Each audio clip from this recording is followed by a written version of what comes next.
Nos atiende el presidente de la Nación, Alberto Fernández. ¿Qué tal, presidente? ¿Cómo le va? Alejandro Berkovich lo saluda. ¿Cómo estás, Alejandro? ¿Qué contás? Se lo van a tomar en joda, porque este programa es así, noticias en serio para un país en joda. Entonces, hasta que realmente crean que usted está en línea, no vamos a tener que dar alguna prueba, alguna situación así, no sé. ¿Qué está haciendo en este momento? Cuénteme.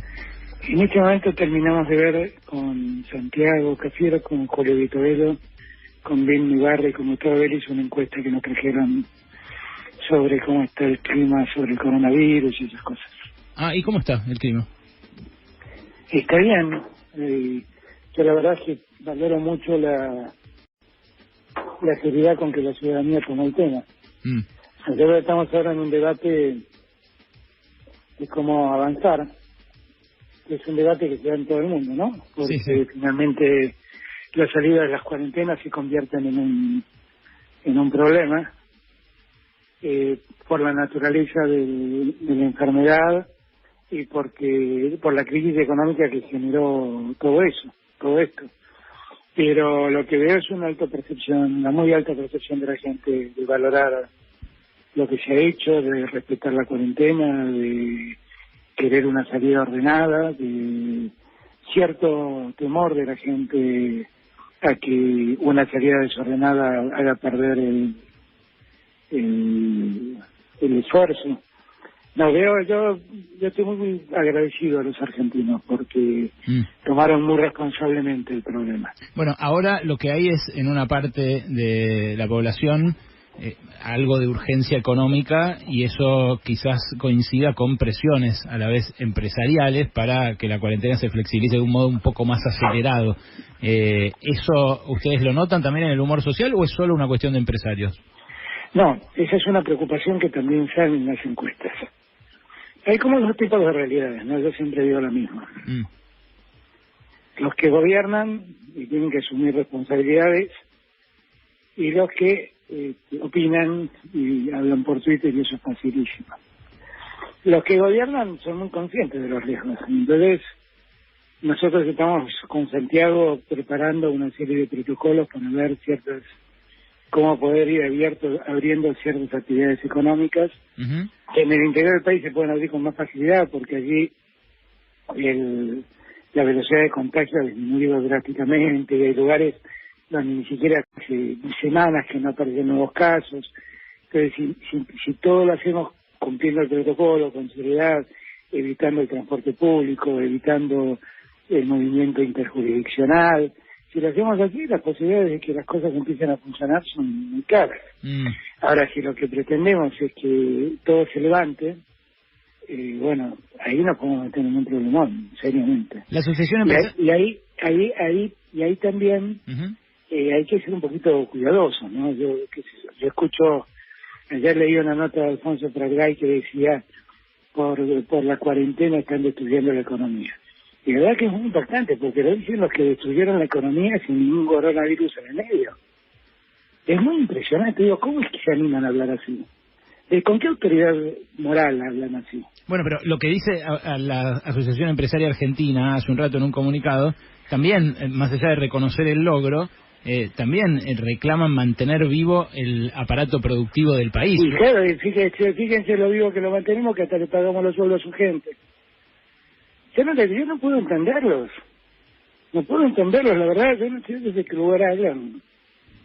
Le pagamos del Estado, todos los argentinos le estamos pagando el sueldo, el 50% del sueldo de sus empleados, para mantener en pie el sistema productivo para que el día que salgamos de la cuarentena todo empiece a funcionar de vuelta. ¿Y ellos de qué hablan? ¿Desde qué lugar están hablando? Bueno, al revés. Por eso digo, Alejandro, que hay que moverse con cierta prudencia en estos casos, ¿no? Yo soy muy consciente. Miren, si ustedes vuelven a escuchar o a leer mi discurso del 1 de marzo y lo comparan con el presente, es otro mundo. Ustedes dicen, ¿este tipo de qué estaba hablando? Bueno, estaba hablando de un mundo donde el coronavirus no existía, claramente. No, claro. Ahora, apareció el coronavirus, se dio vuelta todo, Alejandro. Y lo que me impresiona mucho es la liviandad con la que muchos hablan y opinan. Ustedes dicen, estamos muy preocupados por el déficit fiscal, pero que todo se tiene que hacer cargo del sueldo de todos los empleados. Bueno, pónganse de acuerdo. Pónganse de acuerdo, que si tenemos que pagarle a los empleados de ustedes, miren, está claro que vamos a tener más déficit fiscal. Ayer uno de los empresarios que lo fue a ver ahí a Olivos me decía que están proponiendo ellos extender a otros sectores el acuerdo que firmó la UIA con la CGT para bajar 25% los sueldos de los que estén suspendidos. A mí me parece que todas esas cosas, en la medida que sean acordadas, el Estado puede mantenerse al margen, por decirlo de algún modo, porque hay un dato de la realidad también, que es que el que no trabaja también tiene menos costos para no trabajar, porque no tiene gasto de transporte, no come afuera, hay un montón de cosas que no está gastando. Entonces, todo eso yo lo puedo entender. Y lo que sí también tengamos claro que si el Estado les está haciendo un aporte tan importante como pagarle la mitad del sueldo a sus trabajadores, bueno, que no se abusen, eso también me parece que es lo correcto, ¿no? Bueno, ahí hay algunos abusos que justamente por ahora no están siendo penalizados por el Ministerio de Trabajo. Pienso en, no sé, en Clarín, que anunció que le va a pagar a sus empleados en 2 cuotas, en LAN, que directamente avisó que por 3 meses paga la mitad del sueldo. Así muchas empresas que están yendo más allá de este acuerdo de rebaja. Yo creo que si esas empresas toman esas decisiones porque no aceptan la propuesta del gobierno de que le paguemos la mitad de los sueldos, no sé, eso es una discusión entre ellos. Lo que sí me parece es que, porque si no, la verdad que pareciera que aprovechan al gobierno y a su vez castigan a los que trabajan. Las dos cosas no se pueden hacer. El gobierno está haciendo todo este esfuerzo para que la gente no padezca. ¿Ok? Entonces, la verdad que si pagamos el 50% de los sueldos, ellos ya están pagando el 50% de los sueldos. Pero si además dicen, no, hay que hacer una rebaja del 25% de los sueldos, y el Estado pone el 50%, ellos están pagando el 25% solo.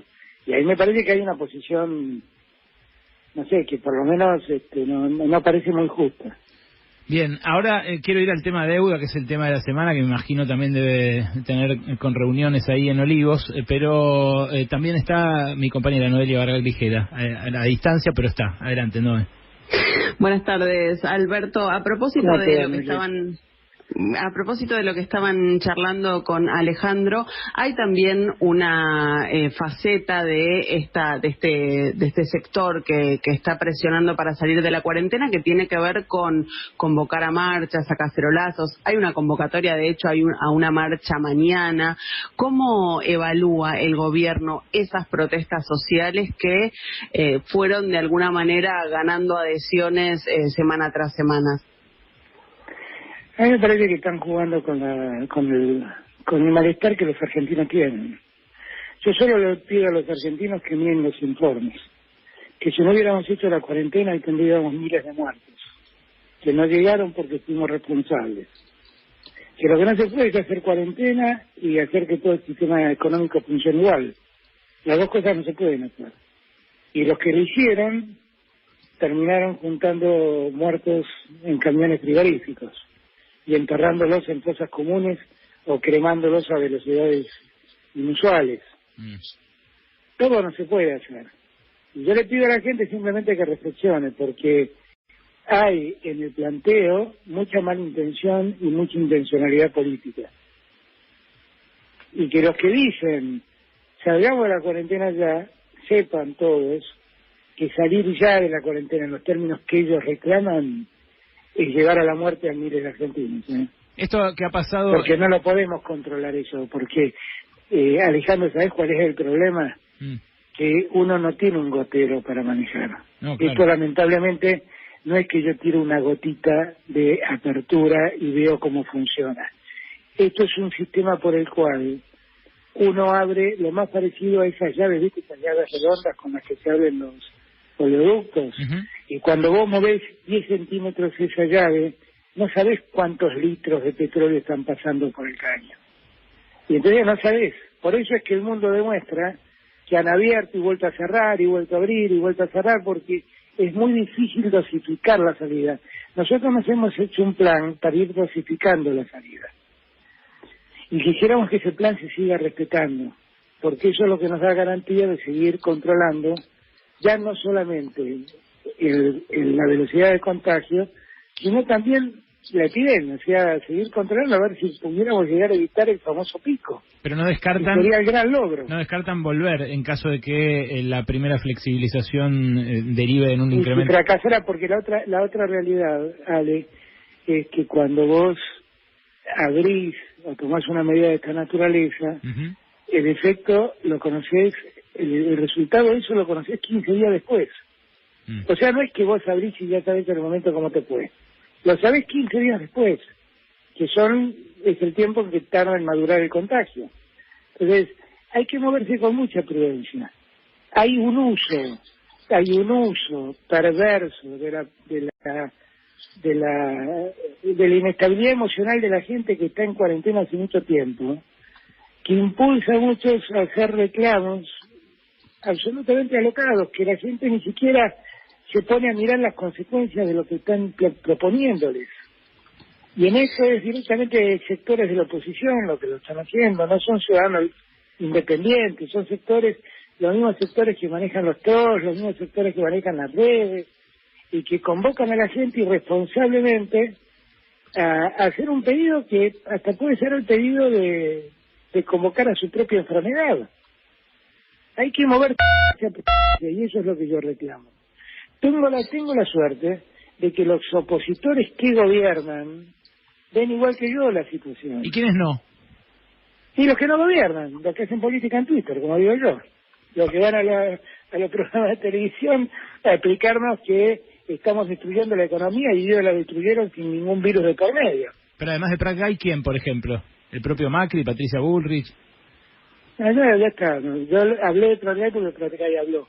Bien. Y le puso nombre y apellido, pero la verdad otros lo hacen en silencio. Esta situación está viviéndose en Brasil, por ejemplo, la de los cientos de muertos por día, ayer tremendo, 800 muertos en un solo día, 8.000 acumulados. ¿No empieza a ser Brasil ya un riesgo regional? Pero digo, para la región, digo, como vecinos, ¿no empieza a...? Muy grande, lo he hablado con Piñera, lo he hablado con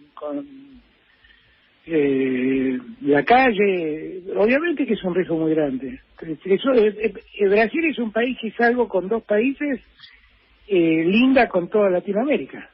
Salvo con Chile y Ecuador, tiene límites con toda América Latina. A nosotros nos viven entrando camiones de Brasil con transporte de carga, que entran y vienen del mercado de San Pablo, y que es uno de los lugares más infectados de Brasil. Por eso yo digo, yo no entiendo cuando se habla con tanta irresponsabilidad. La verdad no lo entiendo. La verdad no lo entiendo, Alejandro. Sí, presidente. Nosotros estamos a 4 días de que el gobierno anuncie una nueva fase de la cuarentena. Sabemos que de alguna manera se va haciendo una cuarentena descentralizada que tiene más que ver con el distrito en donde vive cada uno, con las actividades económicas, pero queríamos saber si nos podía adelantar algún detalle de cómo viene la nueva fase que deberían anunciar en los próximos días. Mirá, hoy por hoy estamos cumpliendo los objetivos que nos hemos fijado. O sea, si vos mirás la columna siguiente a la que nosotros presentamos el otro día, sí, estamos logrando que ya estamos muy cerca de que la velocidad de duplicación del contagio sea de 25 días. Ya estamos muy cerca. Con lo cual es muy posible que cumplamos el objetivo. Y en esa fase podamos hacer una apertura mayor de casi el 75% de la gente, para que pueda circular el 75% de los argentinos en toda la Argentina, estoy hablando. ¿Eso es lo que viene hablando estos días con los gobernadores? Este es el plan que tenemos. Todo es que no tenemos plan, este es el plan que tenemos. Si cumplimos los objetivos podemos abrir, si no lo cumplimos tenemos que sostener un poco más el plan que está en marcha.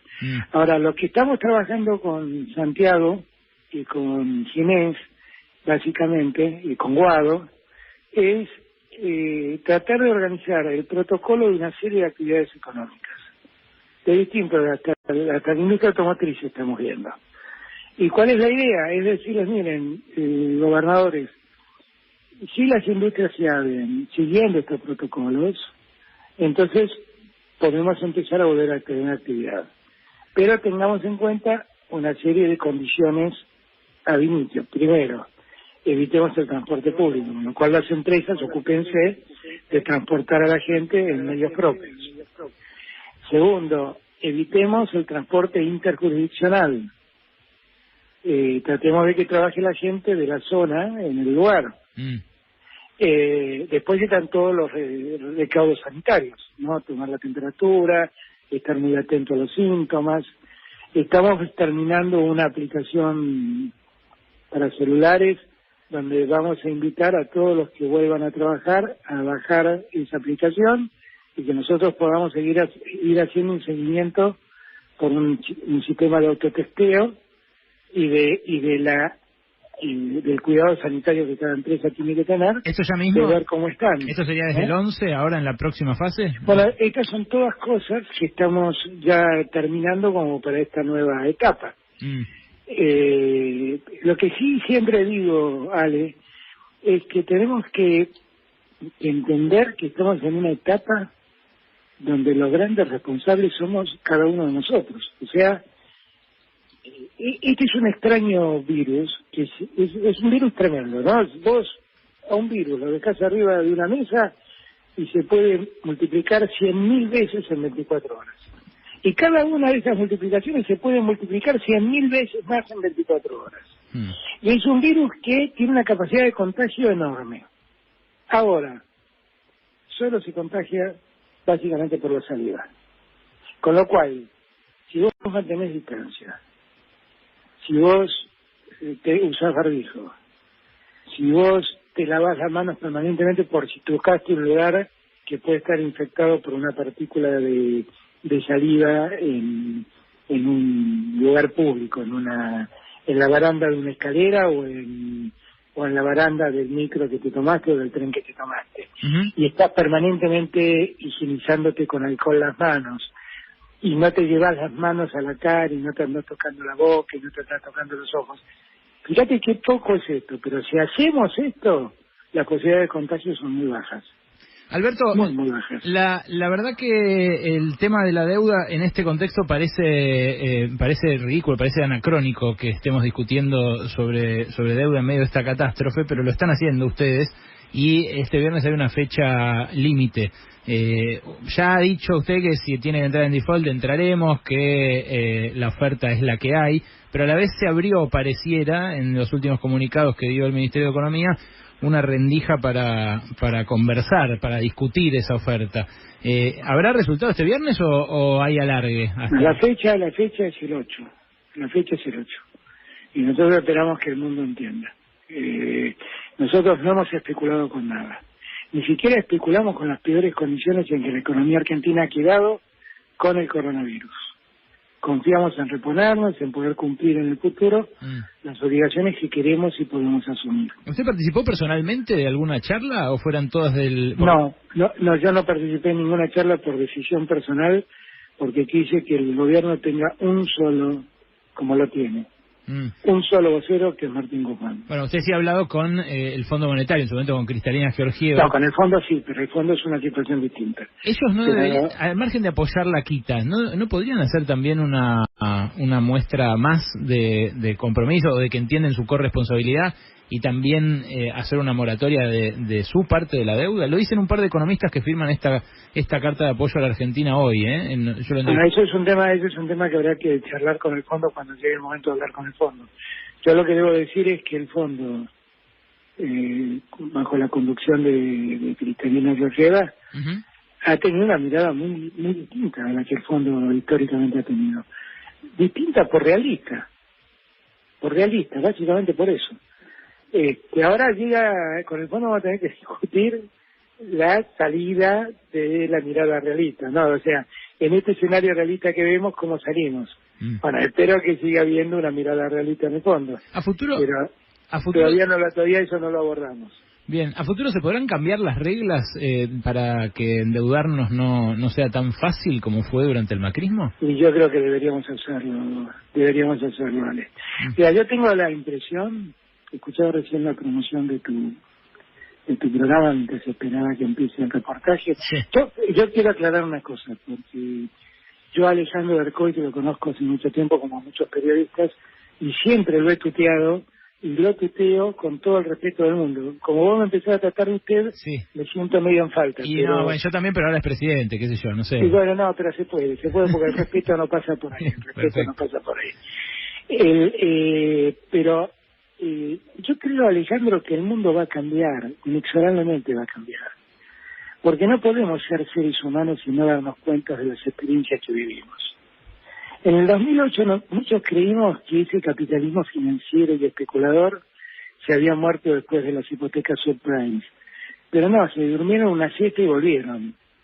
Ahora resulta que el mundo mira absorto como un ser invisible al ojo humano, se lleva puesto a los consumidores y los precios ficticios que las empresas tenían producto de la especulación en la bolsa de comercio se empiezan a volver precios reales y se desmoronan imperios.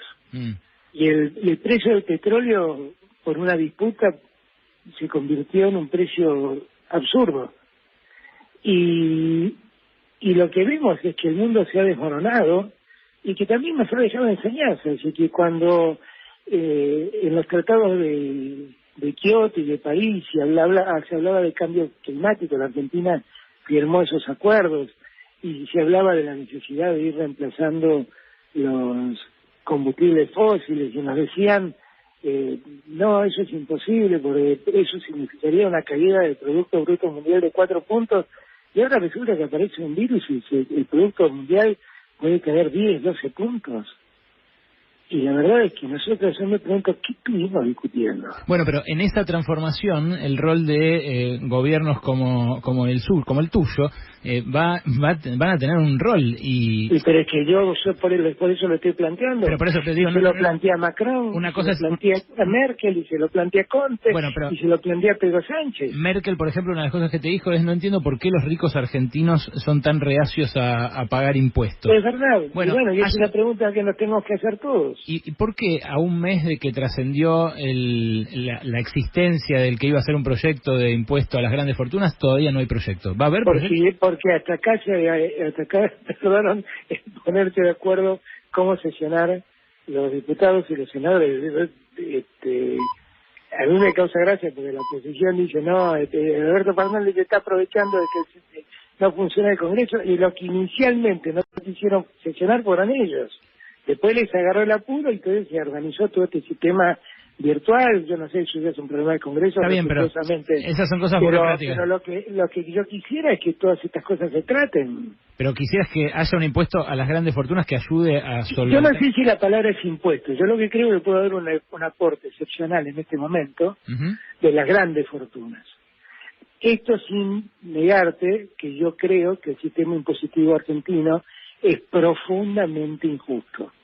Cuando vos mirás que el mayor aporte de ganancias lo hacen los que viven de un sueldo, te das cuenta lo injusto del sistema. ¿Eso se puede modificar como parte de esto? Claro que se debe modificar. Es muy injusto lo que está pasando, Ale. Bueno, le dice Piketty en el reportaje que le hicimos ayer, y es uno de los que firma ahora el apoyo a la oferta argentina. Él dice, los impuestos patrimoniales en general tienen muy poco peso, pero yo me pregunto, concretamente, ustedes, ¿a qué sector de la población quieren llegar con esta contribución excepcional? ¿100.000 personas? No, bueno, pero eso es lo que están organizando en diputados, de acuerdo al proyecto que yo vi, y que hablé con Carlos Heller y Máximo, es un proyecto que afecta a 11.000 argentinos que son poseedores de un patrimonio total, entre los 11.000, de 1.300 millones de dólares. Eso declaran. Esos serían los únicos afectados. Eso declaran, digamos, eso declaran. Después. Exactamente. Pero eso es así, eso es lo declarado, si querés. Pero eso es así. Ahora, que el sistema impositivo argentino es un sistema profundamente injusto, miren, ha llegado la hora de revisar estas cosas y hacer un sistema más progresivo, porque, termino con esto, Noel, pero sí. Nosotros, vuelvo a repetirte, cuando vos mirás hoy quién paga impuestos a las ganancias, te das cuenta que el mayor porcentaje lo están pagando los que viven de un sueldo. Entonces, ¿en este proyecto habría una modificación de ganancias también? Hay que modificar todo el sistema impositivo, de verdad te lo digo. Bueno, Hay que modificar todo el sistema impositivo argentino, es un trabajo que hay que asumir y hacerlo bien, pero para que funcionemos bien, para que cada uno pague lo que corresponda.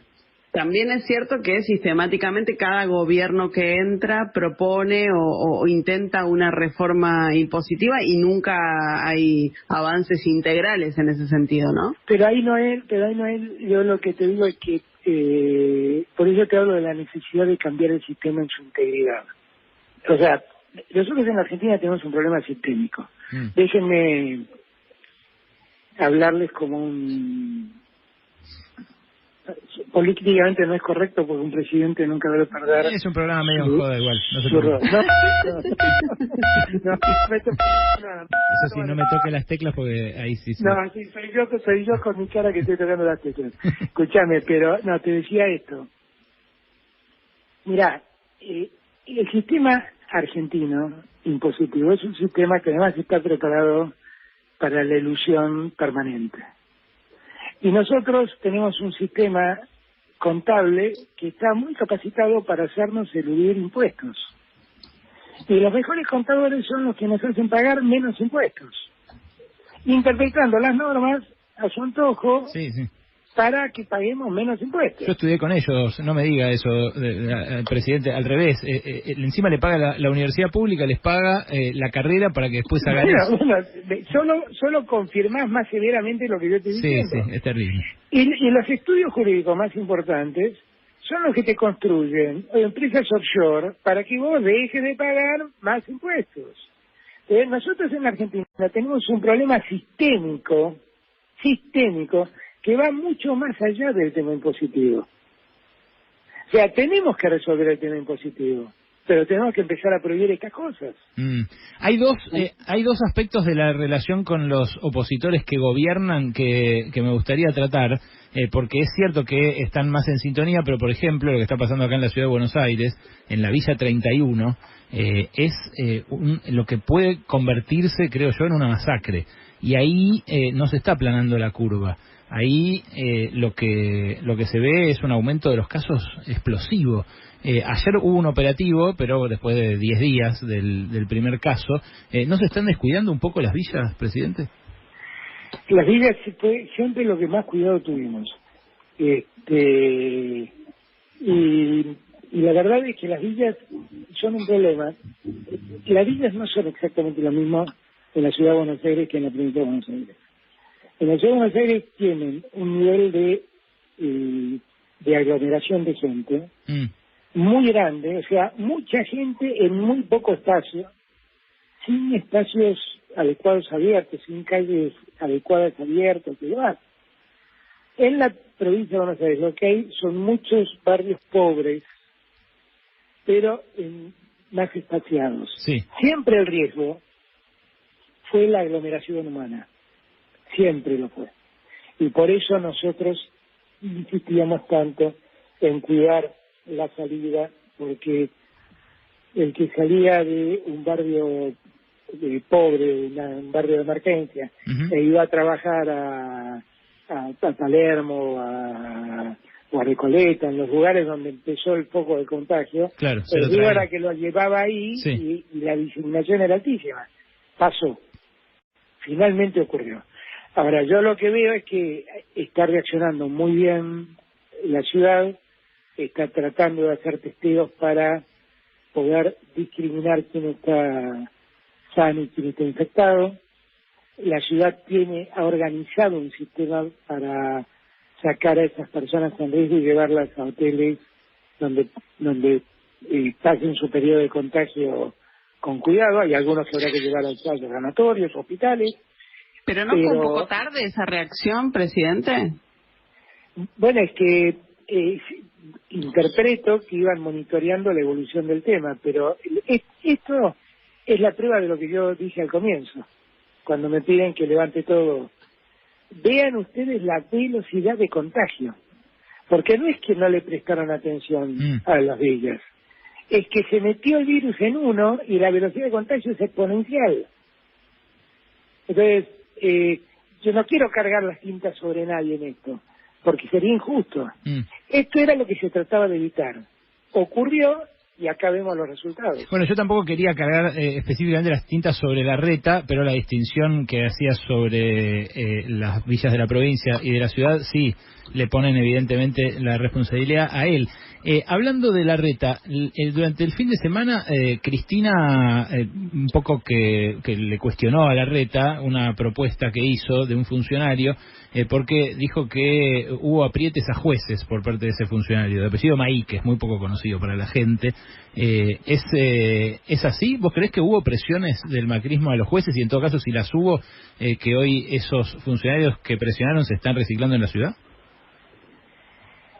Mirá, yo en todos esos años hablé de la existencia de una mesa judicial que interfería permanentemente en la justicia. Y hablé permanentemente de esa interferencia.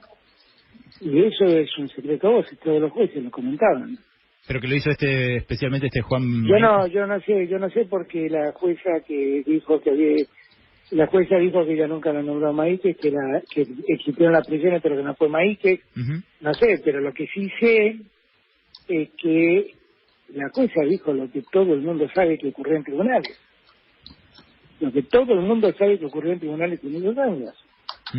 Y que yo también lo denuncié, y hasta yo puse nombre y apellido de jueces responsables y me saltaron a la cabeza en la campaña acusándome de querer entrometerme en la justicia. Y lo único que estaba contando es que pasaba lo que ahora esta jueza dice que pasa.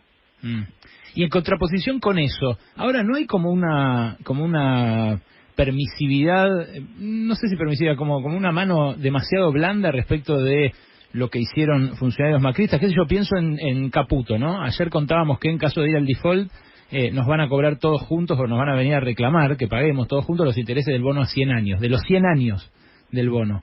Eso no debería ser... Mira, el gobierno ha observado una serie de inconductas que ha denunciado. Lo que pasa es que nosotros no hacemos política con las denuncias.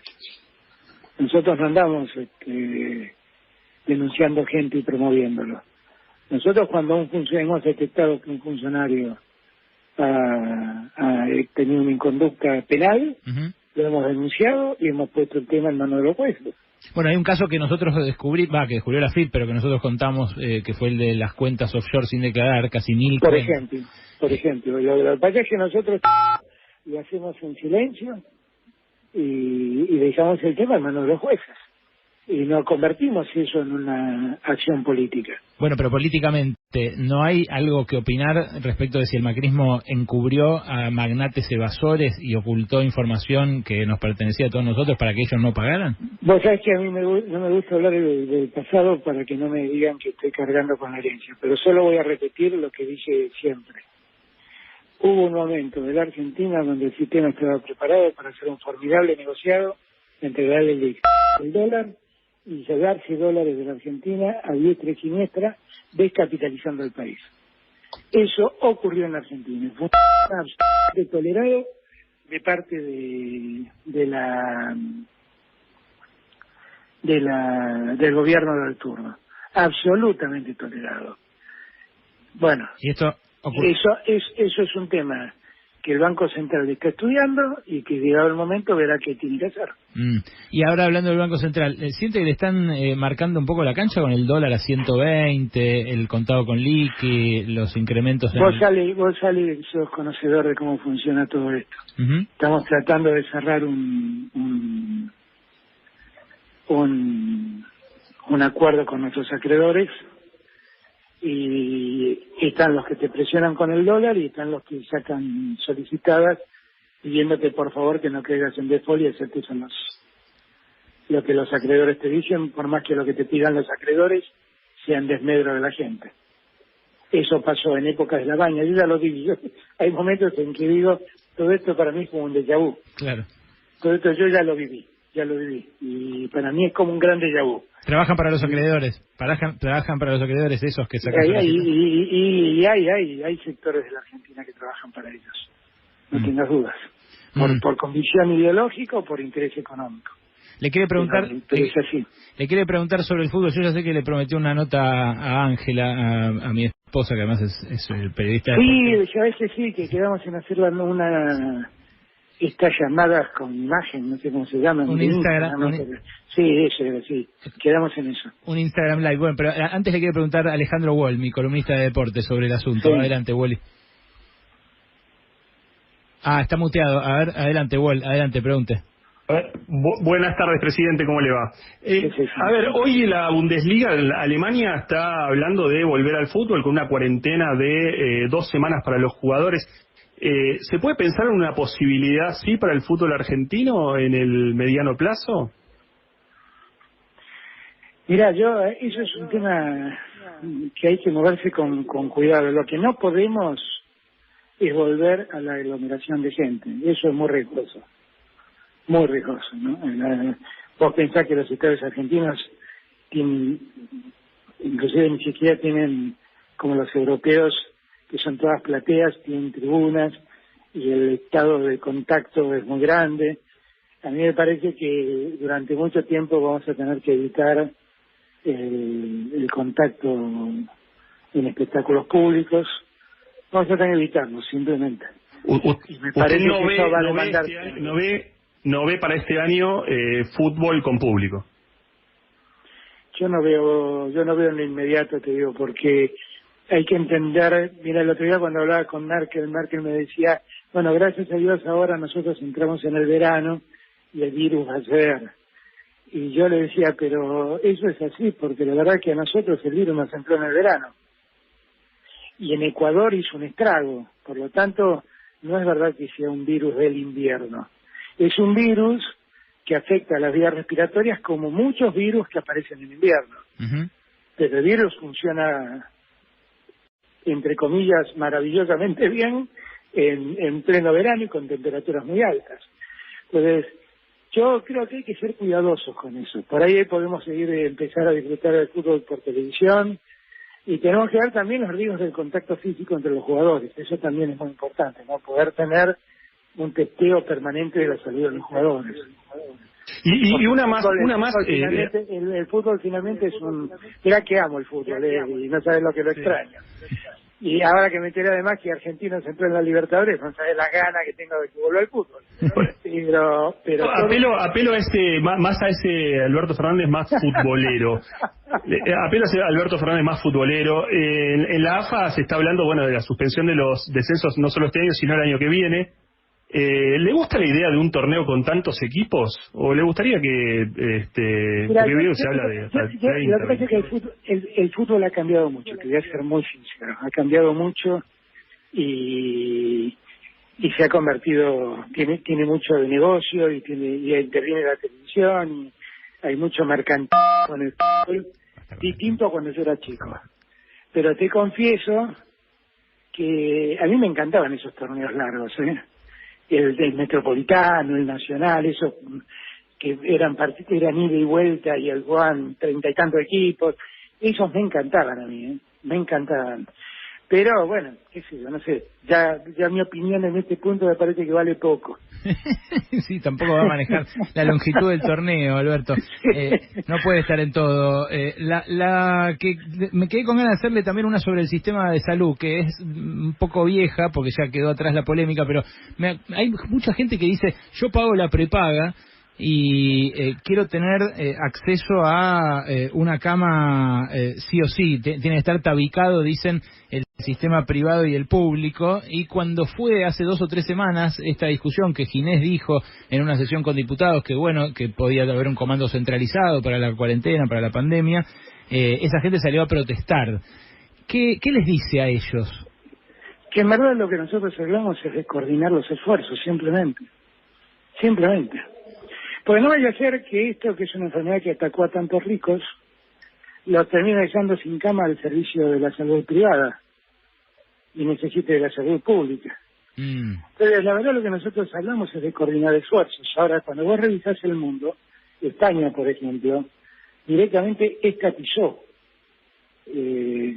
sanatorios privados. Claro, por eso surgía la pregunta y tiene sentido. Yo no creo que tengamos necesidad de semejante cosa. Lo que sí tenemos es necesidad de coordinar esfuerzos, porque por ejemplo los esto es bueno también para decir. La vez pasada cuando estuve en el Malbrán, el Malbrán se cansó de hacer tests. Vos sabés que en América Latina los tests del coronavirus se cobran. Solo son gratis en México, en Venezuela y en Argentina. Ahora, ellos me contaban la cantidad de test que hicieron enviados por sanatorios privados y por medicinas prepagas que no pagaron. Entonces, yo digo estas cosas sí, claro, para que entendamos la distorsión del debate. La distorsión del debate. Claro, capaz terminen usando al revés, los de prepaga, alguna cama en hospital público, ¿no? Exactamente. Sí. Exactamente. Bueno, después en campaña, y esta no se la puedo dejar de hacer, tiene que ver más bien con la relación que tiene este programa con sus oyentes y también con nosotros mismos. En campaña nos prometió que iba a despenalizar el porro. Y no me digas eso. Bueno, que ningún me obliga a pelear. Yo me comprometí con el tema del aborto, que definitivamente he sido tan comprometido como el primer día. Bien. Eso la deja eso la deja tranquila a Noelia. Me estás pidiendo algo más vos. Tengo el audio, vamos al archivo, unos segundos dura, pero escúchese. Sí. Yo lo que digo es que hemos intentado, con la guerra contra el narcotráfico, hemos intentado una y mil veces y no hemos resuelto el problema de las adicciones. Porque las adicciones tienen como distintos niveles, según dice la ciencia médica. Adicciones que son muy, muy dañinas que son más dañinas que otras, porque todas son dañinas para la salud humana. Pero algunas drogas son hasta menos dañinas o menos nocivas que el tabaco, que circula libremente entre nosotros y mata de cáncer a mucha gente. Entonces, yo lo que creo que ahí también tenemos que dar una respuesta sensata. La solución no es andar persiguiendo a fumadores de un porro de marihuana. Ahí está. La solución no es andar persiguiendo. Eso lo creo. Y bueno, para eso hay que derogar un par de leyes, hay que cambiar. Eso lo creo. No, eso lo creo y lo ratifico absolutamente. Lo que pasa es que además está clarísimo que la guerra contra la droga se ha perdido. Pero los fumadores de marihuana siguen cayendo. Sí, ahora no. No, y claro, y bueno, y si vos revisás, viste todo este revuelo que se armó con las cárceles y la liberación de los presos. Sí. La mayoría de los que liberaron son presos por, entre comillas, narcomenudeo. De verdad son fumadores de marihuana, claro, la verdad. Perejiles, sí, o mulas en el caso de las mujeres, ¿no? Por eso te digo. Está claro que este sistema no está funcionando, porque el sistema de producción de droga y comercialización de droga de los grandes personajes del narcotráfico sigue funcionando, lamentablemente. Para cuando termine su mandato, ¿va a haber cambiado esta realidad? Sí, mirá, es que, ¿sabés qué? Está muy bien tu planteo, porque son los planteos de la hipocresía, como digo yo, de la hipocresía argentina. La verdad, nosotros lo que tenemos que terminar son los con los que trafican con la salud y la vida de los seres humanos. Pero la verdad es que eso no se ha resuelto, ni con las armas, ni con las políticas represivas. Hay que buscarle otra solución. Y yo en eso estoy de acuerdo, En eso estoy totalmente de acuerdo. ¿Noé? Presidente, respecto de esto que estamos hablando y también de la iniciativa y el impulso para legalizar el aborto en la Argentina, ¿usted cree que el Poder Ejecutivo va a esperar hasta que el Congreso vuelva a sesionar normalmente o puede avanzar con estos proyectos o con estas discusiones con el Congreso sesionando de manera mixta, como va a empezar a suceder mañana? Las leyes están preparadas, o sea, las leyes del 1 de marzo están todas listas. Así que bueno, vamos a ver para legalizar el aborto. Esa es una de las leyes que está lista, preparada y que no hemos mandado porque bueno, estamos viviendo con otras urgencias y en verdad también le estamos pidiendo al Congreso otros aportes, como acompañarnos con los DNU que firmamos y demás. ¿Y la idea es mandarlo cuando pase la pandemia o puede ser en estos meses? No, la verdad es mandarlo cuando el Congreso esté en condiciones de tratarlo, simplemente. El de la riqueza también, el de las grandes fortunas. Eso no lo tengo que mandar yo, eso lo tiene que hacer el Congreso, porque es una cuestión impositiva. Bien, presidente, 1 hora de entrevista, más no le podemos pedir, tiene un montón de quilombos que atender, así que... No, estaba en deuda, Alejandro. Pagué la deuda con creces. Bueno, a los acreedores, la quita hágaselos a los acreedores. Está muy bien. Gracias, le mandamos un abrazo y muchas gracias, y bueno, la próxima seguimos conversando de esto. Lo del porro se lo vamos a ir reclamando hasta el final del No, hay que encontrar una solución para eso, yo estoy de acuerdo. Hay un productor tuyo me recomendó ver una página. Sí, fuma mucho. Y prometo hacerlo. Gracias, Alberto. Un abrazo. Abrazo grande. Hasta luego.